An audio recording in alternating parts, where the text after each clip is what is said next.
Alright, now that you've finished your pre-test, let's grade it. And let's go over the answers. So what is a pulse size? Emily, you know what a pulse size is? A place where you can feel a pulse. Yeah, it's a place where the pulse comes up closer to the skin. Comes over a bony prominence, so in order for you to feel it. So we have several of those places. So let's name 3 commonly used pulse sites. Christina, do you know any? Radial, brachial, and carotid. Very good. And anybody have anything different? No. Alright, so what is the normal pulse range for an adult? Bethany, you know that? No. You know it, Cherokee? 60 to 100. 60 to 100, awesome. What do the terms bradycardia and tachycardia mean? Slow and fast. Slow and fast. Brady means, Slow. and tachy means Fast. fast. Very good. Cardi means Heart. heart. Very good. And what 3 things do we assess to determine if a pulse is regular or irregular? Now, I know we really didn't. Rate, rhythm, and Very good. Rate, rhythm, and what's another one, Cherokee? You know? Bethany, you know one? Huh? respiratory. Not respiratory, but it's like what we covered with respiratory. You remember the 3 things we use to determine if respiratory is irregular? Rate, rhythm, and, you know, Christina? I think I do, but I'm not sure. Starts with an F. Force. Force. Yeah. Force. There you go. Rate, rhythm, and force. How long do we count a regular pulse, Christina? Do you know? 30 to 60 minutes. About 30 to 60 minutes, not minutes. That's a long time to count a pulse. Seconds. Seconds. 30 seconds and multiply it by 2. 2. You are doing awesome for a pre-test. Irregular, Emily. How long do you count a regular pulse? For 1 whole minute. 1 whole minute. Very good. Bethany, do you know where the apex of the heart is located? No, I Do you know? You don't know what apex means? So that's okay. Christina, do you know what apex means? I thought it meant like the chest. Well, in a way, it means the point. It means the tip of it, the apex of the heart. So do you know where it's at, Emily? Right here on the chest. Right, on the left side, right underneath your breast area. That's where the tip of your heart is closest to your skin so that you can hear it. As we're gonna have to use a stethoscope to get that one. Can't feel it, can on small children, but you can on us. Alright, how many staff members are needed to do an apical radial pulse? You know that one, Cherokee? I want 1. Not 1. 2. Emily? Oh yeah, go ahead. 2. 2 to 3 is what we need. So how would you calculate the pulse deficit if you have an apical pulse of 96 and a radial of 78? Christina, do you know how to do that one? No. Bethany, do you? No, you do subtract them. Do you know which one you subtract? I guess you get subtract the apical from the radial. So what would you get if you did that? Let's see. 18. 18. Very good. And I know we've not really covered it yet, and we'll get ready to, but 18 is bad. And that means something's bad going on with them. On the back, on your pre-test. Apical pulse. It's when you check it at the apex of the heart. Okay, so we're gonna cover that in just a few seconds, how to do that.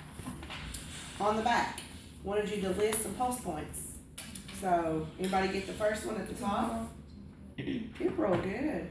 Alright, Emily, what about the next one? What's the next one now on his neck? Carotid. You know what we use the carotid one for? You know the Cherokee?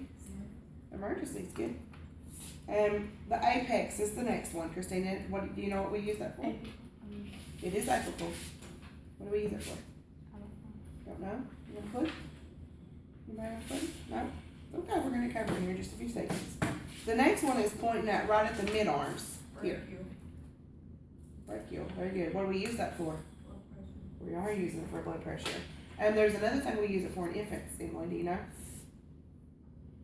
CPR. We do use it for CPR training. And we use it to check to see if they have a pulse, just like we do a carotid in an adult. The next one it shows is right at his wrist. That is a radial. What are we using that one for? Cherokee, what are we using it for? You know? Normally check a pulse. Good. The next one is pointing at right on the inside of the groin at his legs. What was that one called? Femoral. Very good. Do you know what we would use that for? A last resort. It is a last resort for like checking pulses and things. but this is one that they use for surgery. They use it to put the scopes up through the heart. You ever heard anybody having like their heart scoped or like going up through the veins and things like that? They use it a whole lot for surgery. The next one, you might know the name of this one at the knee. Bethany, do you know this one? Cherokee? This is a hard one. Do you know this one, Emily? No, Christina, do you know it? It's actually called the popliteal. We're going to cover that in just a second. The next one's at the feet, at the ankles. You know what those are called? I always thought those were similar. How do you spell popliteal? Popliteal. Popliteal. The ones at the feet, Cherokee, say it louder. Dorsal something. It is dorsal something. It's dorsal pedis. Very good. Pedis means your feet. P-E-D-I-S. All right. Good job. So now we're going to go on and talk about the pulse. And this is called pulse. Can you feel it? All right, so your objectives. First of all, you're going to be able to demonstrate with accuracy the measurement of the radial pulse. Accuracy means you're within 5 of what I get. Okay, we're going to set the little machine, and we're going to check the pulse, and you have to be within 5 of what the machine has set or what I count. So that's a good thing. 5 is what they say on your state test. I want you all to be within 3. That way there's no chance that you're going to miss it on your state test. The next one is apply safety procedures to protect our client, co-worker, and ourselves, including body mechanics and ergonomics. Remember that word ergonomics? Remember that? The next one is demonstrate courtesy, dignity, and respect, including self-introduction. So remember at the beginning of our skill, we always knock on the door, identify ourselves, greet our resident, identify our resident. All that comes into that. Identify and properly gather appropriate supplies. We're going to demonstrate appropriate care and safety precautions associated with those supplies. Clean your supplies is basically what that's saying in normal language. Identify normal pulse ranges by age and identify measures to take if abnormalities are noted. Then I want you to be able to identify terms and definitions associated with the pulse, identify purpose and correct technique to perform apical radial pulse, calculate the pulse deficit correctly, and identify clinical indicators of pulse deficit. By your all's pre-test, you're not going to have any trouble with this because y'all killed that. Alright, so we're going to talk about the beat of the heart felt in an artery as a wave of blood passes through the artery. A pulse is felt with each heartbeat. So that is the actual definition of a pulse. It is the beat of the heart felt in an artery as a wave of blood passes through the artery. The pulse is felt with each heartbeat. So a pulse has a blood dub, and this is kind of what it sounds like. You hear that? Let me turn this up just a little bit.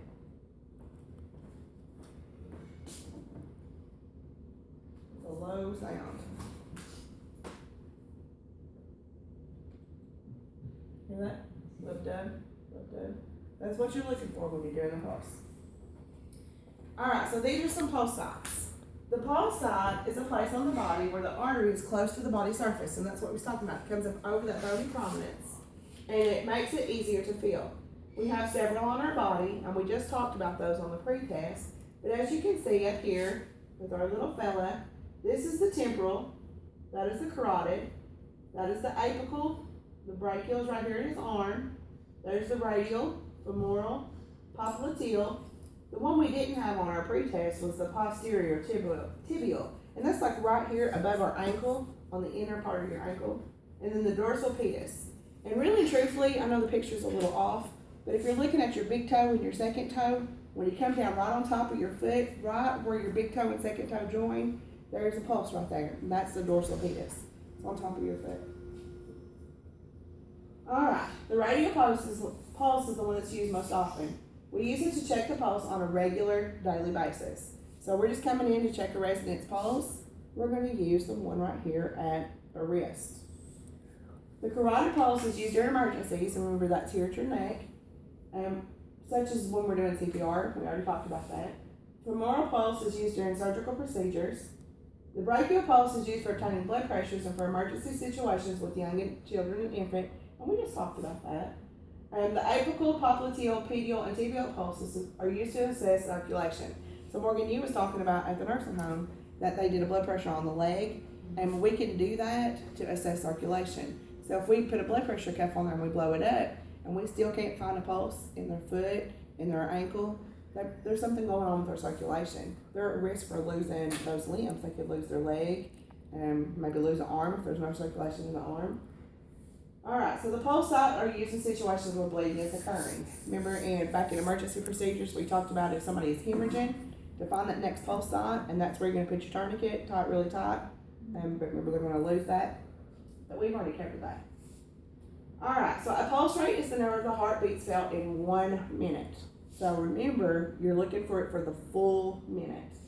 The rate varies for age groups. Think about children, small children. You ever check their pulse? You ever felt their pulse or seen their heart beating? They're smaller, so it takes less time for the heart to circulate. So their pulse is a whole lot faster than ours. Birth to 1 year old, their pulse usually runs anywhere from 80 to 190. It's hard to count, yeah, it's a lot. 6 to 4 year old is 74 to 120. And adults, now this is where you need to memorize this range. And this is what's going to be on your test. 60 to 100.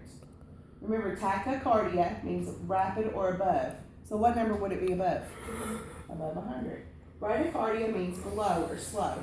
So what number would that be below? 60. Good. So anything below 60 is bradycardia. Anything above 100 is tachycardia. What do you think you need to do if you get a pulse that's bradycardia or tachycardia? Report it to the nurse. Report it to your nurse. Very good. This is what, tell me what you hear.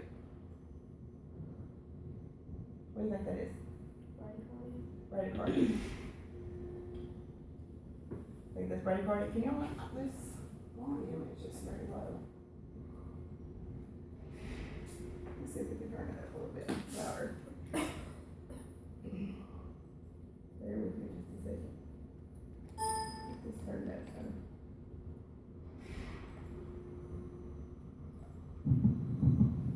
You think bradycardia or tachycardia? Tachycardia, it's very fast, isn't it?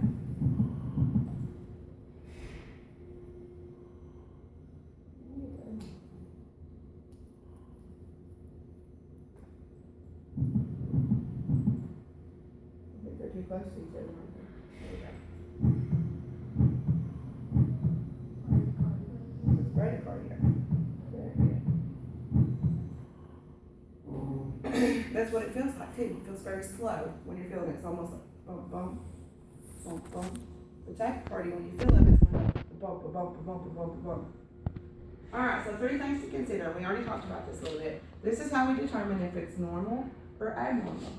Regular or irregular. They mean exactly the same thing. The first one is rhythm. Is it a regular pattern? Does it say love dub, love dub, love dub? Kind of like the beating of a drum. Sure. Yeah. We can definitely write on that. Here's just the paper. The next one is rate. Is it tachycardia or bradycardia? Sometimes you might not know until you actually count it. So if you count it and you did it for 30 seconds and multiplied it by 2, and you come up with 104, what would you have to do, Christina? Report it to the nurse. Yeah, but what's another thing you probably need to do first? You only counted it for 30 seconds. And when you did your multiplication, you got 104. Recount it. Recount it. How long would you recount it for? For a minute. For a full minute. Very good. And then we're looking at force. Is it strong and bounding or weak and thready? Do you know what strong and bounding means? Yeah, it's hard. It's like when you push on it to feel the pulse, it almost feels like it is pushing your fingers off of the hand, right? It's almost like it's throwing them up. That is great and wonderful for people your age who are athletic and healthy. Our heart should be good and strong and bounding. It should be working hard enough. Your pulse is going to be lower also because your heart is so strong that it can pump that blood and it takes fewer pumps to circulate it through. So of course it's going to be full and bounding. But when we're talking about somebody who's 70 and 80 years old and they're already in poor health and their heart is just strong and bounding and pushing, what's going to happen to their pump, Bethany? What's going to happen to that heart? It's working so hard to push that around. It's just going to quit, right? A pump that's just working too hard is just going to quit. I wanted to say like explode. Yeah, it kind of does. It just kind of goes, quits working. The next one is weak and thready. And this is when you can't hardly find their pulse. If you'll take your finger and just kind of run it across your other finger, just like take your fingernail, it almost feels like that. You ever had dental floss across your finger, like a string come across your finger, that is weak and thready. That's why they call it thready, because it feels like a thread being pulled across your finger. It's hard to find those. Hey, but what's wrong with their heart? What's going on with their heart, Cherokee, if it's weak and thready? Somebody who's 78 years old. Try to reason that out. What would be going on with their heart? Would it be like beating so hard? Or would it be just barely pumping? Right, it can't pump it, it's just so weak. And that means it's probably getting ready to just kind of stop, right? So both of those are abnormal or irregular. Tells me something's going on with that person. Alright, why do we need to know it? We need to know, what's regular and irregular, so we know how long to count it. Plus something that's irregular, I have to count it for a full minute. I know I need to let my nurse know that. I know I need to chart about that because that's something abnormal. So if their pulse is weak and thready, yeah, I'm gonna count it for a full minute. But when I go chart that, I'm gonna put the, what I got for the full minute for my pulse rate, and I'm also gonna chart that it was weak and thready or full and bounding.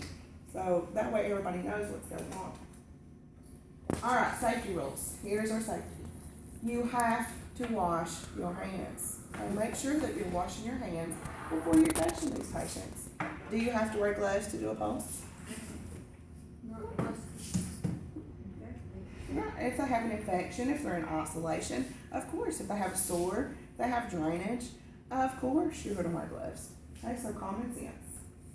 Alright, body mechanics rules. So this is going back to that ergonomics. What we need to do is make sure ergonomics for ourselves, body mechanics, ergonomics for our patient.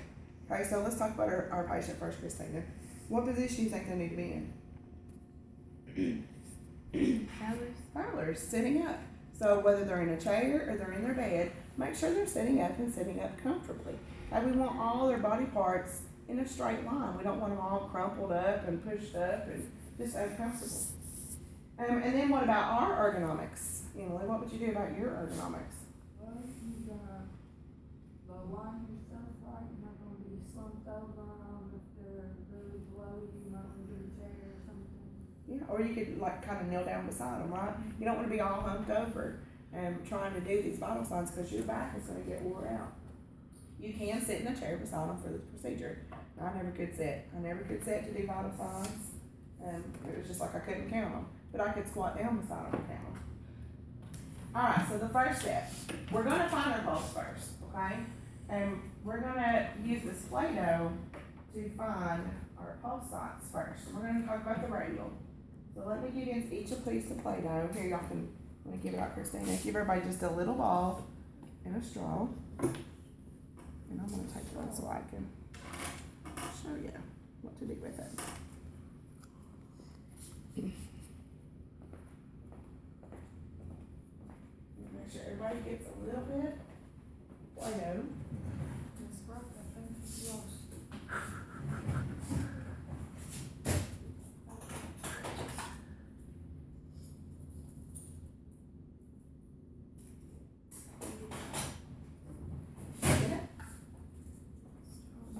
So I want you to roll up the little bit of Play-Doh, and our radial pulse is always on our thumb side. Okay, so no matter which hand you're talking about, it's always on your thumb side. So make you just a little ball. Let me see this. Okay? Let me see. Just a little ball. You don't have to be huge. Then you're going to squish it down to where it'll lay flat. Come down your thumb. You see the little hump of the bone here? Then you got this little indent. Just put that little piece of Play-Doh right there. Take your straw and put it inside it. And hold real still. And guess what? You can see the heartbeat. See? I'm not lying. Put it flat on your desk. Relax. Take a deep breath. And the straw will move with your heartbeat. Is it like Yeah, just kind of keep it a little bit. I see yours moving from here. You got it. See it? You see it? You see it moving? It's made shaking. I think you might have yours just a little bit to the outside. Turn it a little bit more to the inside. Like lay your hand flat. Relax your hand. If you have your hand pulled way back and straight out, you're cutting off your circulation because you're pushing that vein up against the bone. You're pushing that artery up against the bone and you can't have a heartbeat. You see it? Yeah, that's really cool, isn't it? So now you can just If you found it, if it's like I can see, you see Christina's, it almost is literally like a clock. Does this work on kids? Yeah. Stay still. Yeah, it'll work on kids, it'll work on anybody if they stay still. You can find any pulse sign this way. So all you gotta do, once you got that, take your fingers, remove the Play-Doh ball, take your 2 fingers, because we never use a thumb. Thumb has a pulse on it. Okay, so you're gonna take your 2 fingers, come straight down and put it right where you had the Play-Doh, press it really, really hard. Take a deep breath. And a lot of times we can't find a pulse because we're just so excited and we're just so worked up trying to find it that we can't find it. So a good trick to do, push in really, really hard, take a deep breath, and y'all are gonna think I'm crazy. Close your eyes, take a deep breath, and as you let out your air, let it out through your mouth very slowly and release your pressure just a little. You'll feel it on your fingers. Feel that left dub? Feel it? Right there, you have found a radial pulse. Good job. Did you find it? Mm-hmm. Emily, did you find it? Find it, Bethany? Feel yours? Feel yours? Okay, now find your partners. So everybody get a partner. Turn around. You can use